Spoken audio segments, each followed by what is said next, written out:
Okay, good morning students. In this video we will discuss about the antibiotics. Antibiotic means anti means against, okay. Biotic means living organisms. मतलब जो living organism के against work करेगा, living organism को किल करने का काम जो कर रहा है, that is antibiotic. Carbon compounds obtained from some bacteria and fungi for destroying or preventing the growth of harmful microorganisms are called as antibiotics. मतलब कुछ कार्बन कंपाउंड्स हैं, छोटे छोटे कार्बन कंपाउंड्स हैं जो क्या कर रहे हैं, उसके अंदर क्या है, हम लोग को कुछ बैक्टीरिया या फंगी से वो मिल रहे हैं. ठीक है, फंगी या बैक्टीरिया की बॉडी से हम लोग कुछ कार्बन कंपाउंड्स ले रहे हैं and that carbon compounds are responsible for destroying the harmful microorganisms.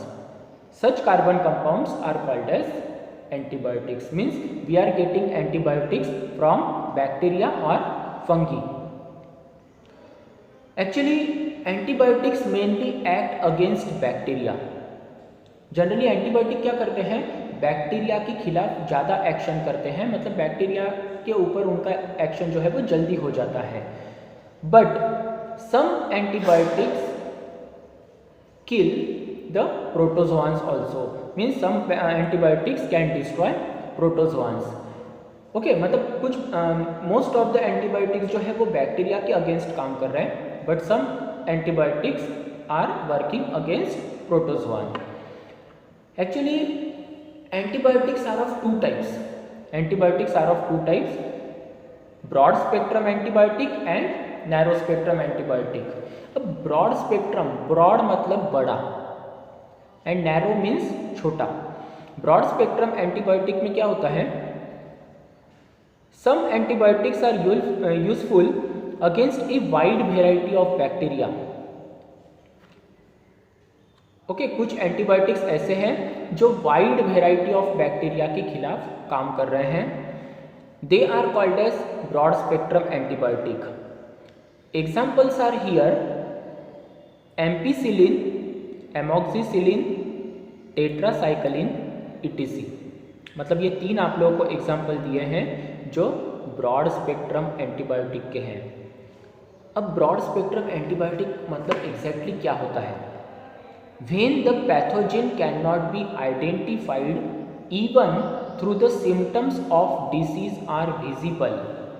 Okay, मतलब मान लीजिए कि अगर हम लोगों को किसी डिसीज़ के सिम्टम्स दिख रहे हैं, ठीक है, जैसे एक बुखार दिख रहा है, बुखार आया है ऐसा लग रहा है, बुखार दिख रहा है, हम लोगों ने जब थर्मामीटर से काउंट किया तो टेम्परेचर है, पर हम लोगों को ये एग्जैक्टली क्लियर नहीं हो रहा है कि टेम्परेचर जो है वो मॉस्किटो के कारण है या किसी बैक्टीरियल इन्फेक्शन के कारण है, किसी वायरस के कारण है या किसी फंगल इन्फेक्शन के कारण है. जब हम लोग को एक परफेक्ट पैथोजन आइडेंटिफाई नहीं होगा, उस समय पे हम लोग क्या करते हैं, एक ऐसा मेडिसिन लेते हैं जो मैक्सिमम डिसीजेस के लिए होगा. ठीक है, जो एक ऐसा मेडिसिन लेंगे जो मैक्सिमम डिसीजेस को क्लियर करेगा.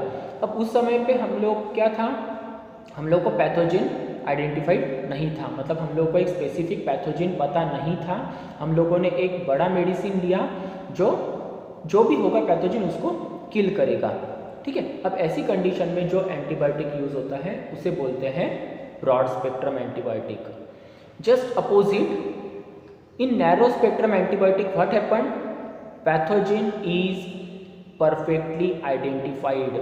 मतलब एक परफेक्ट पैथोजन हम लोग को पता रहेगा कि इस पेशेंट को मलेरिया ही हुआ है, तो उस समय पे हम लोग क्या करेंगे, प्रॉपर मलेरिया की ही ट्रीटमेंट लेंगे. मतलब वो हो गया नैरो स्पेक्ट्रम. ठीक है, एक छोटा सा एंटीबायोटिक लेंगे हम लोग स्पेशली मलेरिया का और वही उसको दे देंगे. मतलब एक मलेरिया की दवाई लेकर उसको देंगे.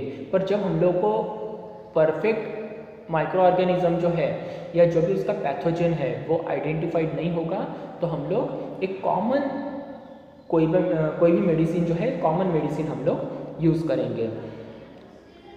नैरो स्पेक्ट्रम एंटीबायोटिक के examples penicillin, gentamicin and erythromycin, ये तीन उसके एग्जाम्पल्स हैं. Broad spectrum and narrow spectrum antibiotic are the two types of antibiotics. their definition and their examples are here. Okay. Now penicillin. Penicillin is a group of antibiotic obtained from fungus that is penicillium. Penicillium नाम का एक fungus है जिससे penicillin नाम का antibiotic मिलता है and it is used to control the infections caused by bacteria like staphylococci, clostridia, streptococci etc. मतलब पेनिसिलिन का इस्तेमाल या यूज़ हम लोग कहाँ कर रहे हैं, तो कंट्रोलिंग द इन्फेक्शंस, इन्फेक्शन को कंट्रोल करना है, ठीक है। पर कौन से बैक्टीरिया से फैलने वाले इन्फेक्शन को कंट्रोल कर रहे हैं हम लोग, तो स्टेफेलोकोकाई, क्लोस्ट्रीडिया एंड स्ट्रेप्टोकोकाई, ये 3 बैक्टीरिया से फैलने वाले जो डिसीजेस हैं उनको कंट्रोल करने का काम कौन कर रहा है, पेनिसिलिन कर रहा है। Medicines containing penicillin are useful to treat certain bacterial infections of the ear, nose, throat and skin as well as diseases like pneumonia and scarlet fever, ठीक है। अब ऐसे मेडिसिन्स जिसमें पेनिसिलिन है वो हम लोग कब लेते हैं, तो जब हम लोग को कोई भी बैक्टीरियल इन्फेक्शन क्लियर करना है, कोई भी बैक्टीरियल इन्फेक्शन जब हम लोग को क्लियर करना है तब हम लोग पेनिसिलिन नाम का एंटीबायोटिक इनटेक करेंगे।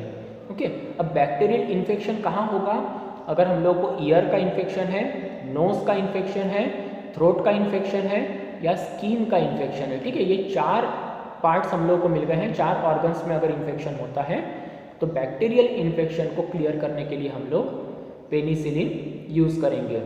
Also penicillin is used to treat the diseases like pneumonia and scarlet fever. Scarlet fever means जो कंटिन्यूस फीवर हो रहा है, दैट इज स्कारलेट फीवर। अब ये हो गया एक एंटीबायोटिक के बारे में information, but there are some precautions और कॉशंस फॉर टेकिंग और using the antibiotics. Antibiotics should be taken only when prescribed by a doctor. जब एंटीबायोटिक्स को कोई एक स्पेसिफिक डॉक्टर प्रिस्क्राइब करेगा, मतलब आपको डॉक्टर थ्रू बताया जाएगा, तभी आप लोग एंटीबायोटिक्स लेंगे। Don't purchase any antibiotic from medical store without a prescription from a doctor. कभी भी डॉक्टर के प्रिस्क्रिप्शन के बगैर, मतलब डॉक्टर के ओपिनियन के बगैर हम लोगों ने मेडिकल से कोई भी एंटीबायोटिक अपनी इच्छा से नहीं खरीदना चाहिए। Don't consume antibiotics on your own to treat common diseases like throat infection, common cold और influenza। मतलब आपको जब भी घर में कोई नॉर्मल तकलीफ़ें होती हैं, जैसे बुखार है, सर्दी खांसी है, तो अपनी इच्छा से कोई भी दवाई नहीं लेना है।